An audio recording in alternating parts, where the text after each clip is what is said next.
E nessa batalha contra os arqueiros, existe uma intenção maior aí, que é justamente as batalhas que são travadas, liberadas pelo nosso destino profético, porque você em Cristo tem um destino profético estabelecido. Amém? E todo reino tem um sistema também de inteligência. Amém? O reino de Deus tem um sistema de inteligência. Mas nós também não podemos nos equivocar e nos esquecermos de que o reino das trevas também tem um sistema de inteligência. E o sistema das trevas é um sistema de espionagem muito bem arquitetado. Por quê? Porque nenhum demônio, inclusive nem mesmo Satanás, é onisciente. Amém? Quer dizer, nem mesmo Satanás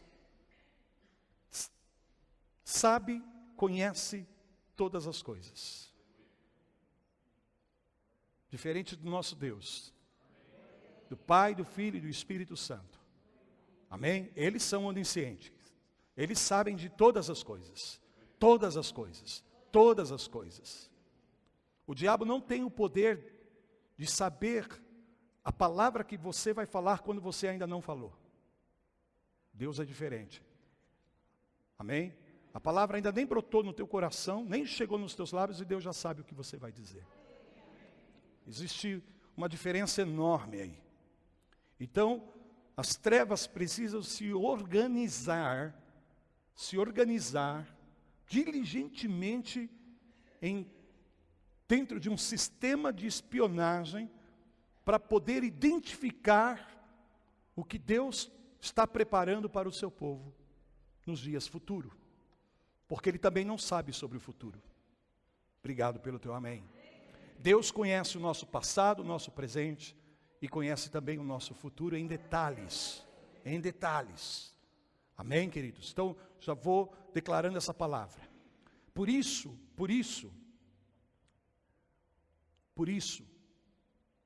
o diabo tenta identificar, tenta descobrir o que Deus está por fazer na tua vida, na tua casa, na tua família, na vida da igreja, na vida do povo de Deus, e não só agora, mas eu estou falando ao longo de toda a história.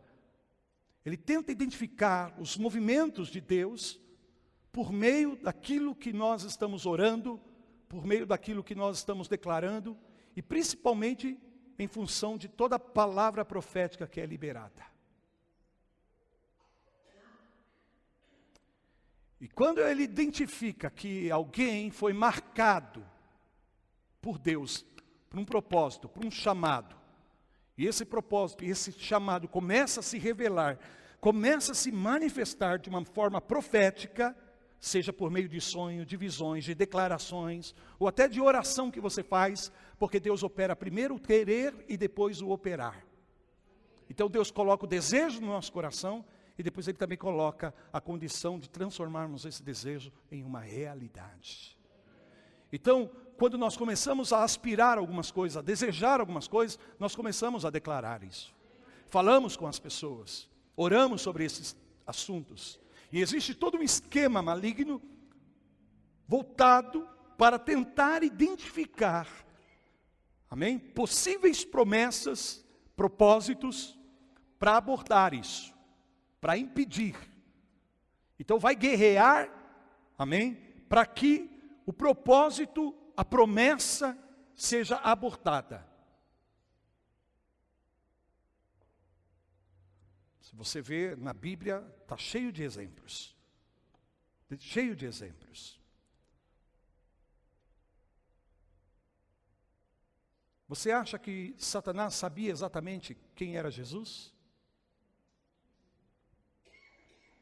Por isso ele incita o coração de Herodes, por causa da palavra profética, ele sabe que o tempo está chegando. Que o tempo da vinda do Messias está se cumprindo. Ele estuda as profecias com mais diligência do que muitos de nós aqui, para tentar identificar o que significa e quais são os tempos do cumprimento das profecias. Por isso ele vai fazer de tudo para mudar os tempos e as leis, para que nós possamos viver uma vida fora da sincronia do propósito que Deus tem para nós. Então, para entender? Então, diante disso, hoje e domingo que vem nós vamos falar sobre esse assunto, nesse nível mais macro. Essas batalhas que são travadas ao longo da nossa existência, em função justamente do destino que Deus projetou para nossas vidas. E quando eu falo destino, por favor, eu estou falando à luz da palavra. Não tem nada a ver com esse destino que está escrito nas estrelas, com esse destino místico, esotérico, que as pessoas lá fora creem que uma vez que está escrito vai acontecer, pronto, acabou. Não, não. Eu e você podemos viver o destino que Deus tem para nós, ou não. Amém? Porém, o Senhor nos salva justamente para que, de fato, o seu propósito, o destino que Ele tem, se cumpra nas nossas vidas. Então nós vamos falar de um personagem na Bíblia muito conhecido. E ele se torna um retrato de todos nós que estamos em Cristo. Amém? Uma figura que representa na sua história de vida a minha e a sua condição pelo fato de nós sermos chamados por Deus, de nós sermos chamados em Cristo Jesus. Está em Gênesis capítulo 49 e falamos a respeito de José, o José do Egito. Versículos 22 a 24. Diz a palavra do Senhor assim, estão comigo? Gênesis 49, 22 a 24. José é um ramo frutífero junto à fonte. Seus galhos se estendem sobre um muro. Os flecheiros, os arqueiros, lhe dão amargura, atiram contra ele e o aborrecem. O seu arco, porém, permanece firme. E os seus braços são feitos ativos pelas mãos do poderoso de Jacó, sim, pelo pastor e pela pedra de Israel.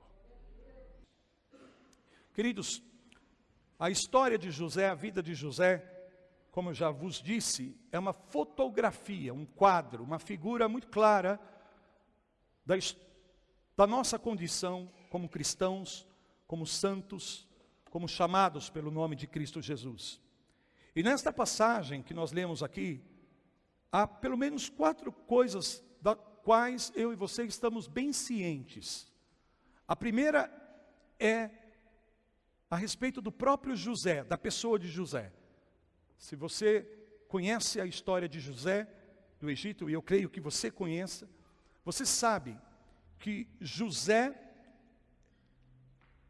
foi um homem que viveu, a despeito de todas as adversidades, de todas as circunstâncias contrárias, difíceis na sua vida, ele sempre foi muito frutífero. Amém? Isso eu e você estamos cientes. Inclusive o próprio nome José, que significa Yahvé acrescenta, ou seja, Deus é que acrescenta, sugere justamente essa questão de prosperidade, de frutificação. Então, José é um homem extremamente frutífero, amém? Frutífero, desde a sua infância, e em todas as estações da sua vida, inclusive naquelas mais difíceis, ele foi capaz de frutificar, ele foi capaz de prosperar. Por quê? Porque Deus acrescentou na vida dele. Porque de fato o nome de José, como nome profético, trouxe a manifestação daquilo que esse nome significa, representa. Deus sempre acrescentou na vida de José.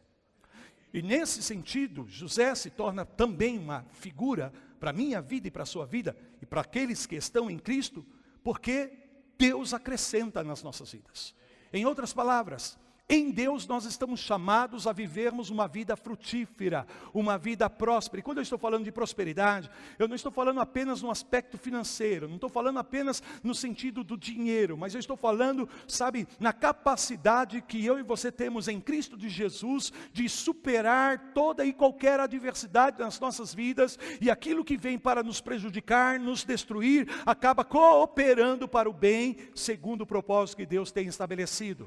Sabe, esses dias falando sobre o chamado de Deus nas nossas vidas, e usando o exemplo do chamado de Deus na vida de Jeremias, eu me lembro que quando Deus chama Jeremias, Jeremias se sentia completamente inadequado, despreparado, como na verdade a maioria de nós e daqueles que são chamados na Bíblia, no começo eles se sentem desqualificados, despreparados, sabe, sem condições, sem recursos de vivenciar esse chamado de Deus. Porém a gente sabe que a todo aquele que Deus chama, Ele capacita.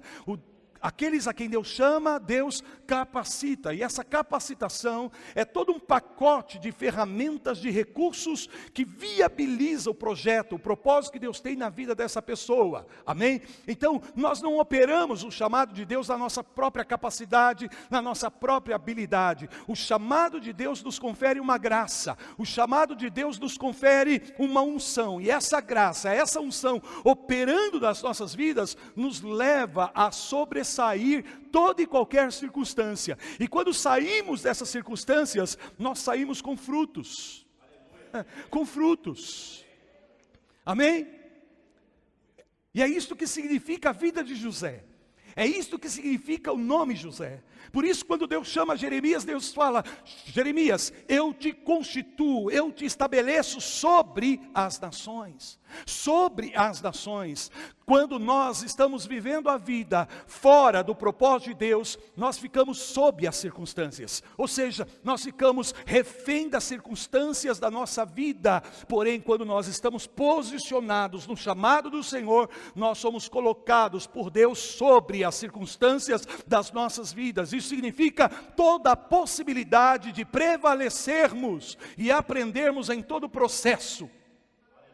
Crescermos em todo o processo. Porque é disso que se trata a frutificação. É a capacidade de você extrair recursos bem no meio da escassez para crescer, se desenvolver, ampliar a sua vida. Por isso não se trata apenas de dinheiro. Amém? Se trata de você sempre terminar um projeto bem. Amém? Cumprindo o propósito daquela etapa, daquele ciclo, daquela estação. Digam glória a Deus. E a semelhança de José, todos nós que estamos em Cristo, o Espírito provoca em nós, em nosso coração, em nosso espírito, em nosso interior, o desejo, o almejo de sermos frutíferos, de prosperarmos nos caminhos do Senhor. Ou eu estou equivocado? Quantos aqui desejam viver uma vida frutífera para Deus, para o reino de Cristo? Quantos aqui, sabe, não uma vida frutífera em função de si mesmo, mas uma vida frutífera para o reino, uma vida frutífera para Deus? Sabe, uma figueira que quando o Senhor vem ao encontro dessa figueira, encontre bastante frutos. Bastante frutos. Amém? E essa de fato é a intenção do Pai nas nossas vidas. Por isso é que Ele nos insere em Cristo. Quando Jesus fala em João capítulo 15, versículos 1 e 2, eu sou a videira verdadeira e vocês são os ramos, e o meu Pai é o agricultor. Ora, nós sabemos que a função do agricultor é cultivar, é cuidar, para que as árvores possam crescer, se desenvolver e gerar os frutos. Então o próprio Deus, o próprio Pai Celestial está interessado nos processos na minha vida e na sua vida que nos levam à frutificação, e Ele é cuidadoso nisso. Ele é zeloso nisso. E sabe por quê?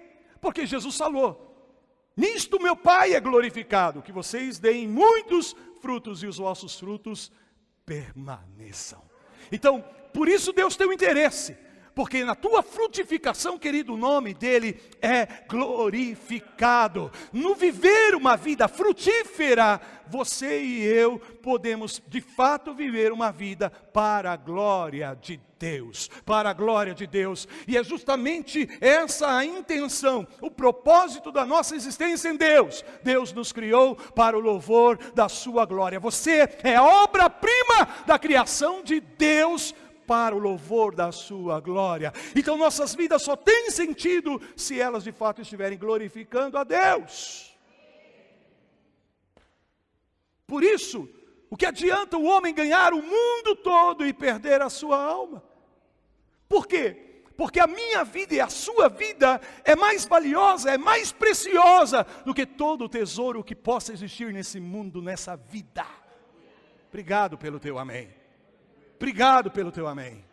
Então, sabe, você viver a tua vida, e você sabe que valor por valor, se a tua vida tem valor, então exige alguns interesses por ela. Está me entendendo? Se a tua vida tem valor, Satanás só te ataca. Satanás só ataca uma pessoa porque ele sabe que aquela pessoa tem valor. Ela sabe, ou melhor, ele sabe que ela tem valor. Está fazendo sentido para você isso? Se não tivesse valor, se não tivesse importância, ele não ia desperdiçar o seu tempo e nem as suas estratégias.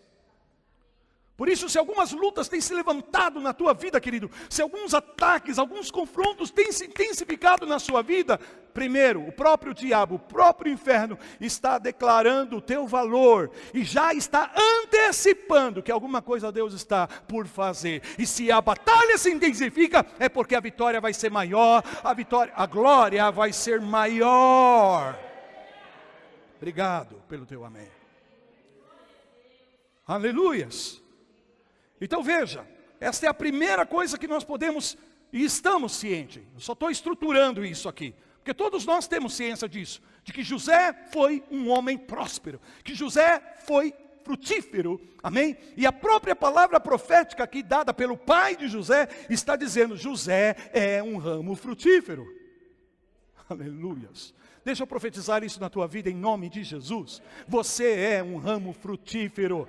Sabe, Jesus falou, eu sou a videira e você é o ramo que está inserido, enxertado nessa videira. E eu quero te fazer muito frutífero. Por isso o chamado de Deus na minha vida e na sua vida é para vivermos uma vida de frutificação.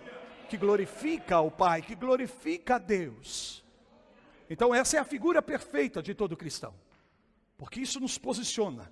Isso nos alinha, amém? Isso mostra claramente qual é a verdadeira intenção, o verdadeiro propósito de Deus, quando Ele faz um chamado. Segunda coisa que nós podemos tomar consciência aqui, é que, apesar desse chamado, a despeito dessa unção e dessa graça, para frutificarmos que Deus coloca na nossa vida, sempre nós vamos nos deparar com os muros. Com os muros. Representando justamente o quê? Os obstáculos que nos são impostos pela vida. Porque não tem como você transitar pela vida sem encarar muitos obstáculos, muitas barreiras, muitos desafios. E essas, veja bem, isso é parte inerente da vida humana. Toda pessoa que está vivendo, amém? Toda pessoa que está vivendo, em algum momento da sua existência, ela vai se dar com muros, com paredes, sabe, obstáculos. E os obstáculos, eles estão aí aparentemente para impedir o teu progresso, para dificultar o teu desenvolvimento, o teu crescimento, o teu avanço. Porém, na verdade, nós que estamos em Deus, sabemos que os obstáculos vão estar aí sim, porém em Deus nós temos um chamado para superarmos esses obstáculos. E se não pudermos superar, Deus vai derrubá-los diante dos nossos olhos, para que a gente possa chegar no lugar, no destino profético que Deus tem para nós. Porque é isso que a palavra profética está declarando aqui, que José é um ramo frutífero junto à fonte. Amém? Então qual é o segredo da prosperidade de José? Qual é o segredo de José viver uma vida frutífera?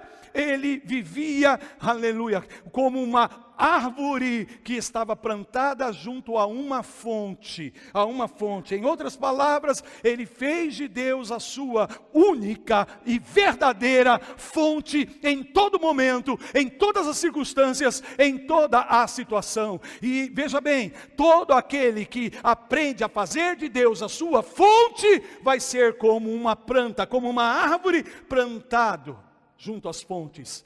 Quer dizer, quando chegar a estação de frutificar, vai frutificar. Amém?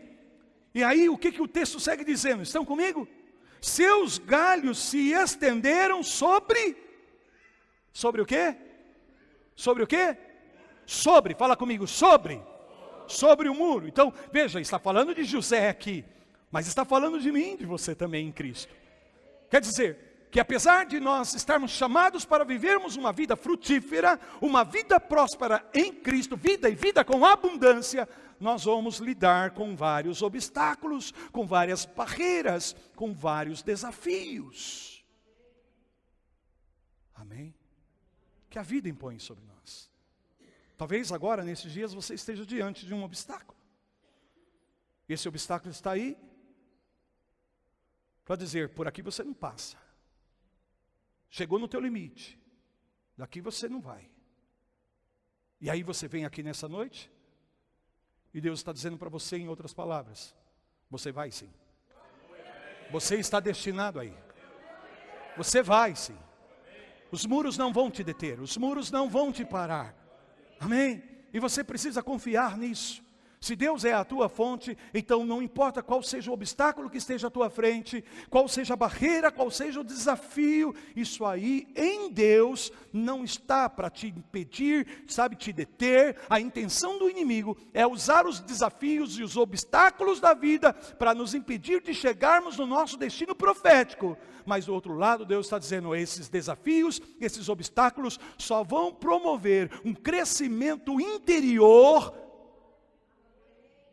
na tua vida, para que quando você chegar aonde você vai chegar, você possa entender de fato o que é para ser feito e qual é o meu propósito na tua vida.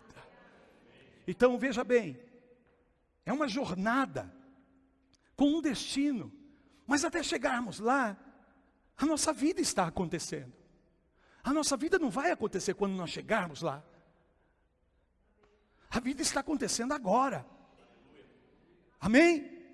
A vida está acontecendo agora, nesse exato momento, a vida está acontecendo para mim e para você. Nós estamos aí. Então, não espere, sabe, viver a plenitude da tua vida em Deus.